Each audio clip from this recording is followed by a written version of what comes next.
আসসালামু আলাইকুম।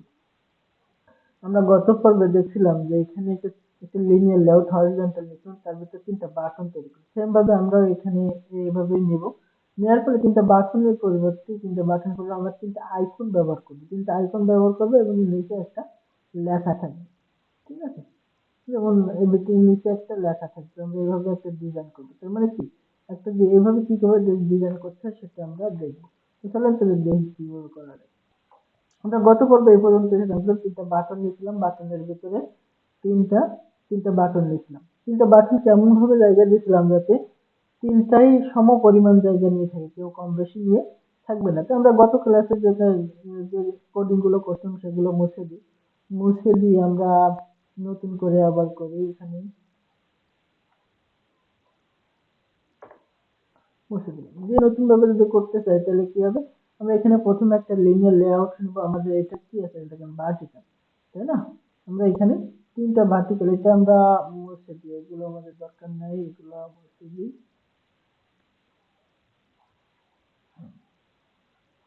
আমরা এখানে একটা লিনিয়ার লেআউট নেব। লিনিয়ার লেআউট লিখলে আমাদের সাজেশন চলে আসবে অটোমেটিক। এখান থেকে লিনিয়ার লেআউট নিলাম। লিনিয়ার লেআউট নিয়ে এটা হাইট ওয়াইজ দেব আমরা ম্যাথ প্যারেন্ট। ম্যাথ প্যারেন্ট আর এটা হচ্ছে র‍্যাপ কন্টেন্ট। ঠিক আছে? র‍্যাপ কন্টেন্ট দিয়ে আমরা এটা নিই। ওর থেকে আমরা একটু শেষ করি। তাহলে আমরা এখানে শেষ করলে এটা অটোমেটিক এভাবে শেষ হবে। আমরা এখানে লিখলাম, এখানে আমাদের এই ব্র্যাকেট আর এই ব্র্যাকেটের মাঝখানে হবে আমাদের এই লিনিয়ার লেআউটের ওরিয়েন্টেশন বৈশিষ্ট্য। আমরা এখানে একটা ভার্টিক্যাল, সরি, আমরা একটা হরিজন্টাল লিনিয়ার লেআউট নেব। হরিজন্টাল লিনিয়ার নেওয়ার জন্য আমাদের ওরিয়েন্টেশন লিখতে হবে। ওরিয়েন্টেশন লিখে এখানে হরিজন্টাল সেট করে দিতে হবে। দেব আমাদের এইটাই কাজ। তারপরে আমরা এর ভিতরে আরো একটা লিনিয়ার লেআউট নেব। এই লেআউটের ভিতরে আরো একটা লিনিয়ার লেআউট নিই। তাহলে এখানে আমরা আবার লিনিয়ার লেআউট এলাই এলাই লিনিয়ার লেআউট, এখানে আসলে আমরা কি করতে পারি, এখানে আমরা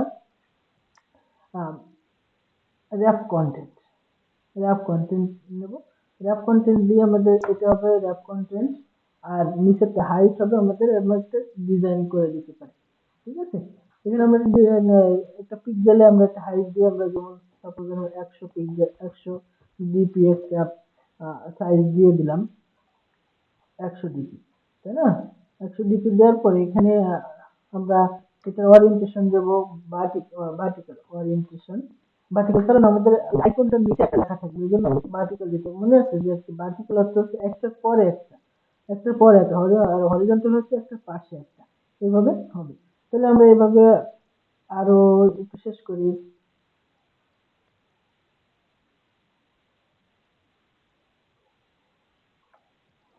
ভার্টিক্যাল, ঠিক আছে? এভাবে শেষ করি, আমরা শেষ করি তবেই।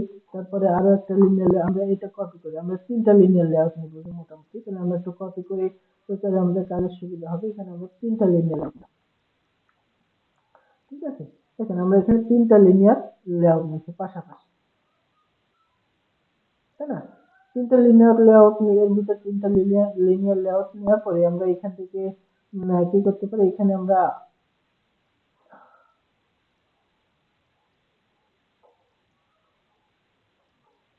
চলো আমরা এখানে র‍্যাপ কন্টেন্ট না দিয়ে এখানে আমরা ম্যাথ প্যারেন্ট দিই।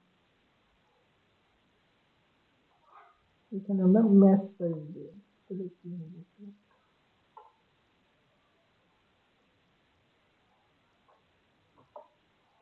ম্যাথ প্যারেন্ট, তারপরে এখানে দিলাম ম্যাথ প্যারেন্ট, তারপরে দিলাম ম্যাথ প্যারেন্ট।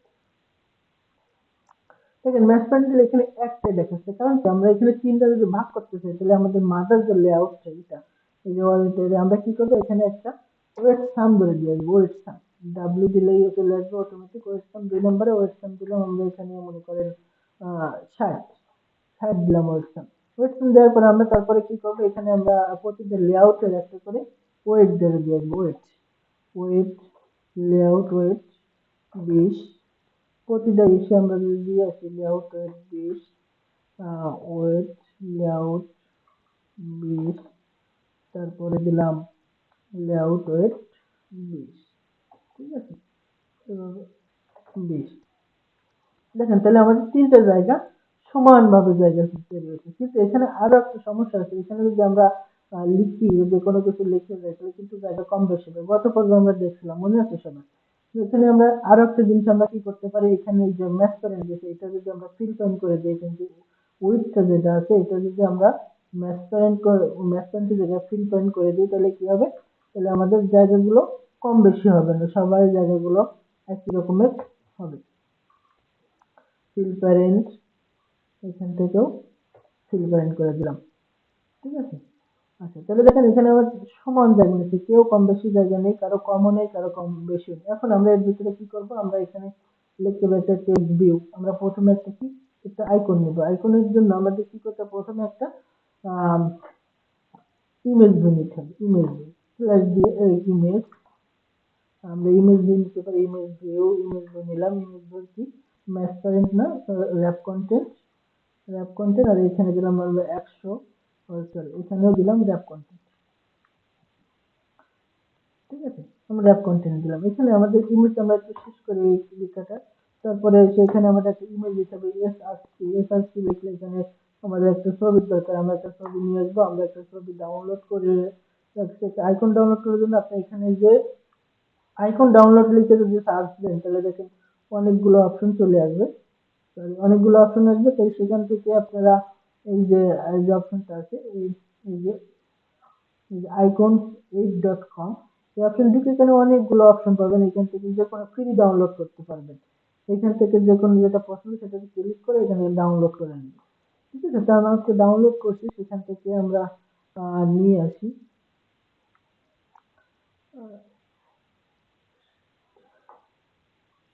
REF ফোল্ডারের ভিতরে এখানে ড্রয়াবলের উপর ক্লিক করে আমরা পেস্ট করে দিলাম। এখানে পেস্ট করে আমরা সবসময় প্রথমটাতে ক্লিক করবো, দ্বিতীয়টাতে না। দ্বিতীয়টাতে ক্লিক করলে কিন্তু কোড এলোমেলো হয়ে যাবে, কনফিউশন সৃষ্টি হবে। ওকে, এখানে হিজিবিজি কিছু নাম দেওয়া আছে। আমরা হিজিবিজি কোনো নাম না রেখে আমরা এখানে একটা নাম দিতে পারি আইকন। এখানে অবশ্যই মনে রাখতে হবে কোনো স্পেশাল ক্যারেক্টার, বড় হাতের কোনো অক্ষর বা স্পেস ব্যবহার করা যাবে না। আমরা আইকন সেট করে এখান থেকে ওকে করলাম।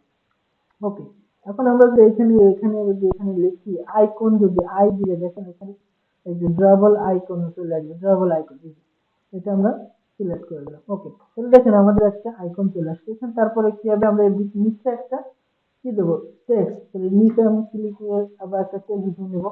Text view, text text view দিলাম। টেক্সট ভিউ দিলাম, দেওয়ার পরে এখানে কি ম্যাসপারেন্ট দিতে পারি, আবার এখানে র্যাপ কন্টেন্ট দিয়ে দিলাম। তারপর আমরা এই টেক্সট ভিতরে শেষ করে দিলাম। শেষ করার পরে এখানে আমরা টেক্সট লিখতে পারি। টেক্সট টেক্সট দেওয়ার পরে এখানে কি টেক্সট দিলাম লাইভ, LIKE লাইভ দিলাম। এখানে টেক্সটের একটা সাইজ দিতে পারি আমরা, টেক্সট সাইজ দিলাম 16 ST। তারপরে টেক্সট স্টাইল দিলাম আর একটু বড় করতে পারি, 16 জায়গায় আমরা এখানে 20 করে দিতে পারি, ঠিক আছে। ঠিক আছে, তারপর কালার দিতে পারি আমরা এখানে ব্ল্যাক যদি আমরা ব্ল্যাক, ব্ল্যাক টেক্সটের কালার আমরা এখানে ব্ল্যাক দিলাম। এখন দেখেন আমাদের এটা কিন্তু হয়ে গেছে। এখন লেখাগুলো কিন্তু কোনায় কোনায় আছে, তাই না? আমরা এখানে লেখাগুলো কোথায় আছে, কোণে আছে। আমরা লেখাগুলো মাঝখানে আনবো, তাহলে লেখাগুলো মাঝখানে আনতে গেলে আমাদের এই যে লেআউট যেটা আছে এটার আমরা একটা গ্রাভিটি দিয়ে দিতে পারি। গ্রাভিটি জি লিখলে দেখেন এখানে গ্রাভিটি চলে আসে, লেআউট গ্রাভিটি, বা শুধু গ্রাভিটি দিতে পারেন। গ্রাভিটি দিলে এখানে আমরা সেন্টার দিয়ে দিলাম। তাহলে দেখেন এটা সেন্টার, আমরা লেআউট গ্রাভিটি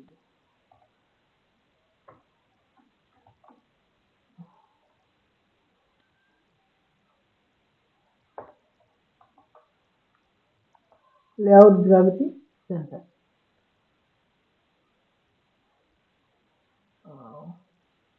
হচ্ছে না।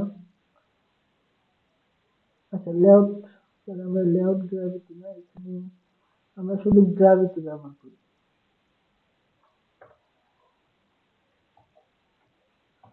গ্রাভিটি সেন্টার দিলাম। তাহলে দেখেন এটা আমাদের সেন্টারে আসলো। লেখাটা সেন্টারে আসে নাই, কারণ এখানে লেখার যদি আমরা একটা ওরিয়েন্টেশন দিয়ে দিই, লেখার ওরিয়েন্টেশন বা টেক্সট অ্যালাইন দিয়ে দিই, টেক্সট অ্যালাইনমেন্ট সেন্টার যদি দিয়ে দিই তাহলে দেখুন লেখাটা সেন্টারে চলে আসছে, ঠিক আছে। এখন আমরা একটা তৈরি করলে বাদ বাকিগুলো করতে পারবো, কোনো সমস্যা নেই। তাহলে আমরা এটা একটু কপি করে কপি পেস্ট করলে মানে ভালো হয় আপনাদের সুবিধার্থে কপিগুলো আমরা কপি করলাম, কপি করে ভিতরে সেখানে পেস্ট করে দিলাম, তারপরে এই যে লেআউটের ভিতরেও আমরা পেস্ট করি। এখন একটা সমস্যা হয়েছে কি, এই যেটা উপরে উঠে গেছে, এটা আমরা গ্রাভিটি দিয়ে ঠিক করে নিতে পারি। এখানে আমরা একটা কি গ্রাভিটি দিয়ে দিই, গ্রাভিটি সেন্টার, গ্রাভিটি সেন্টার দিলাম, তার উপরেরটাও আমরা একটু গ্রাভিটি দিয়ে দিই, গ্রাভিটি সেন্টার। এখানে প্রতিটা জায়গা কিন্তু যদি একটু কি জায়গা এখানে ব্যাকগ্রাউন্ড দিয়ে দিলে মনে হয় ভালো হতো, কিন্তু ব্যাকগ্রাউন্ড দিয়ে দিই, আমরা একটু ব্যাকগ্রাউন্ড দিই, এখানে গেলে বুঝতে পারবো। এই যে লেআউটের ব্যাকগ্রাউন্ড, বিএসসি ব্যাকগ্রাউন্ড করে দিলাম, নিশ্চয়ই একটা কালার দিয়ে নিই,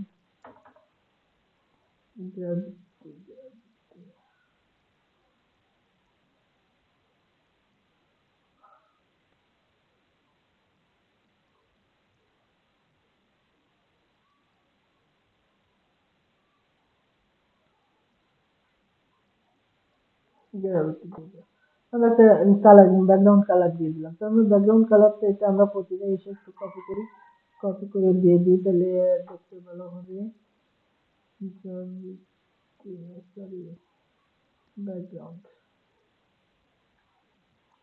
ব্যাকগ্রাউন্ড দিয়ে দিলাম, তাই না? এখন ব্যাকগ্রাউন্ড দেওয়ার পরে লেখার কালারটা একটু চেঞ্জ করে দিলে ভালো হবে, সাদা কালার দিয়ে লেখা, কালার এখানে যদি সাদা, টেক্সট কালারটা সাদা দিন, দেখুন তাহলে text colour light, text colour সাদা, টেক্সট কালার সাদা, তারপরে তো টেক্সট কালার সাদা দিয়ে দিই। তাহলে দেখেন লেখাগুলো কিন্তু বোঝা যাচ্ছে না, তাই না? এটা তাহলে আমরা কি করলাম, প্রথমে একটা মাদার লেআউট, লেআউটের ভিতরে লিনিয়ার লেআউট নিলাম, একটা হরিজন্টাল লিনিয়ার লেআউট নিলাম, তার ভিতরে কি করছি, তিনটা ভার্টিক্যাল লিনিয়ার লেআউট নিচ্ছি, বুঝছে? প্রতিটা ভার্টিক্যাল লিনিয়ার লেআউটের ভিতরে একটা ইমেজ দিও, একটা টেক্সট দিও। আমরা একটা লাইক অডিয়েন্স এবং টেক্সটের ভিতরে লাইক দিচ্ছি। ঠিক আছে, তাহলে বুঝতে পারছেন আশা করি সবাই। আজ এ পর্যন্ত, ভালো থাকবেন সবাই, পরবর্তী ভিডিওতে আবার দেখা হবে ইনশাআল্লাহ।